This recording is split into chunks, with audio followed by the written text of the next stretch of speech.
So disgust is really interesting in politics because the first thing you've got to distinguish here is sometimes people describe themselves as being disgusted at some aspect of politics. And in that case, this is just my view on this, but I think people are using disgust more as a metaphor in that circumstance in order to sort of signify just the intensity of their feelings. And disgust actually is one of the most intense emotions that an organism can experience, and human beings can experience. And so there's kind of like the metaphor of disgust, but there's also like the actual physiological sense of disgust. And so one way that disgust impacts politics is I have a research paper I did with a colleague, Scott Clifford at University of Houston, and we were looking at how people have a kind of personality trait about how disgust sensitive they are. You know, some people get disgusted really easily. Some people, it takes quite a lot to disgust them.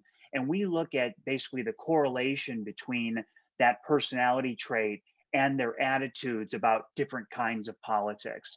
And what we find is that people who are more disgust sensitive, they actually experience, they have more opposition to vaccinations, for example. And so if you happen to be highly disgust sensitive, you are more likely to be an anti-vaxxer or believe that vaccines actually on net cause more damage than they can prevent. That belief is not true. It's not scientifically true, but it's a belief that a lot of people hold.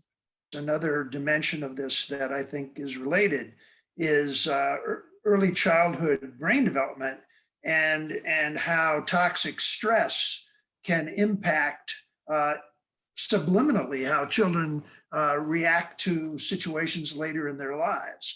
Psychologists are beginning to study that in some length.